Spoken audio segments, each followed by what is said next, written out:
6 decorating mistakes people make.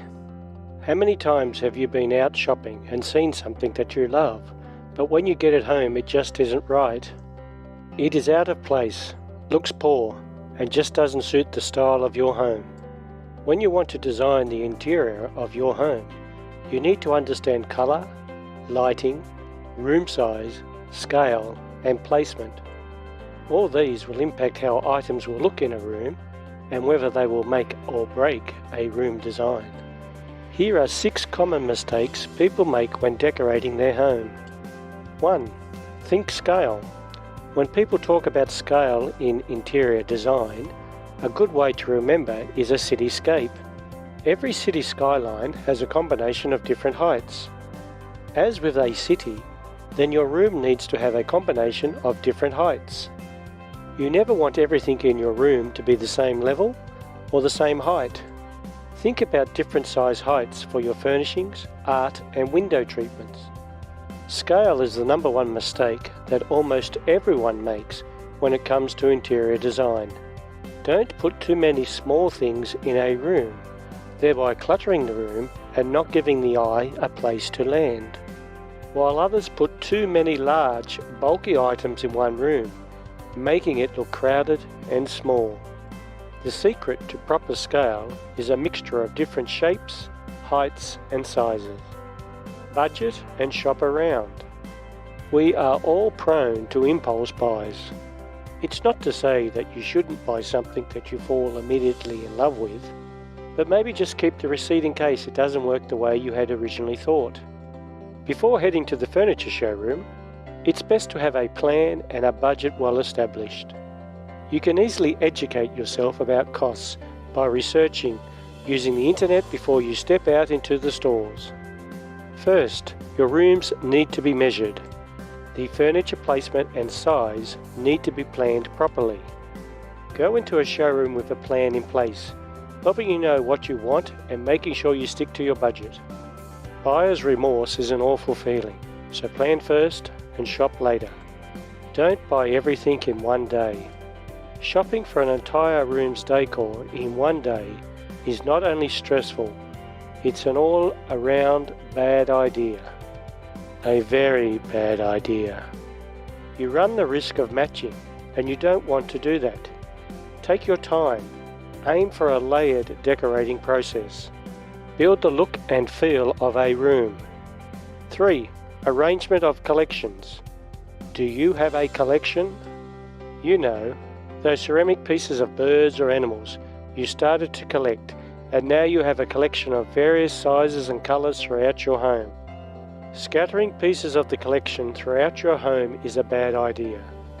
One may be on a coffee table, another on a side table, and a third near the TV. Having them all around the house leads to a cluttered look for your decor. Create a big impact by grouping or arranging a collection together, either frames on a wall or figurines on a shelf. There are some steadfast rules to arranging items into groups, called the Rule of 3. Gather what you love into groupings and display them proudly and properly. Don't buy too many small accessories. How many trendy cushions do you need? 4. Fabrics and textiles first, not painting. A common mistake people are guilty of is painting first. First, you need to pick out the room's fabrics and main textiles, such as rugs and curtains. Why is this? Because it is simply much easier to find fabrics that we love and then pick out paint to match. There is a seemingly endless list of paint colours, so it will be much easier to match a paint swatch to your sofa than the other way around. It is much harder to find a fabric that we love that also just so happens to match the paint we have already put on our walls. A common mistake that many new homeowners make is they paint a room and then have trouble finding pieces that fit their style and budget to match. The same goes for surface materials like marbles, tiles and woods. Choose those first, then find a paint colour that complements the look. So, with budget and room size in mind, go for a shopping excursion. Look through samples of fabrics, rugs, pillows, etc. Find what you love, and then once you are happy with your design choices, pick out a paint shade or shades from the chosen textiles. Add a focal point. Every room needs a focal point. It offers a place for the eye to rest and assigns a room with a function. Larger rooms can have more than one focal point. It is a common mistake, forgetting to give each room a purpose or point to focus on. Some rooms are simple. In a TV room, the focal point usually ends up being the TV and the unit it is placed on, while all the other main objects in the room, such as couches, chairs, are focused and pointing towards the TV. Other rooms are a bit more difficult, such as sitting rooms or dens. Don't just scatter furnishings about the room. First, find a focus or purpose for the room, and then place the furnishings around that focal point. For example, a fireplace, a gaming table, a large painting, or even a coffee table that encourages guests to sit and converse. In the bedroom, it's the headboard. The head of the bed is the focal point of any bedroom, but many people tend to overlook the headboard.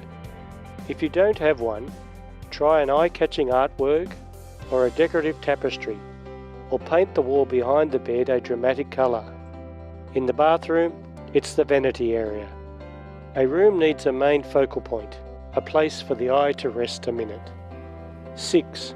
No pre-plan.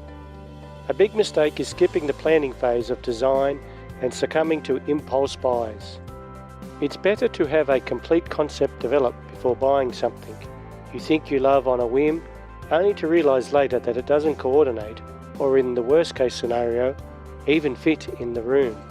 The most common design mistake to avoid is not to carefully pre-plan any space before making any purchase of furnishings, fixtures or equipment.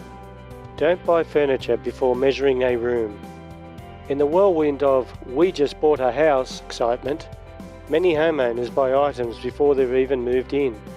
Rather than making buying decisions based solely on a floor plan, live in your space for a while.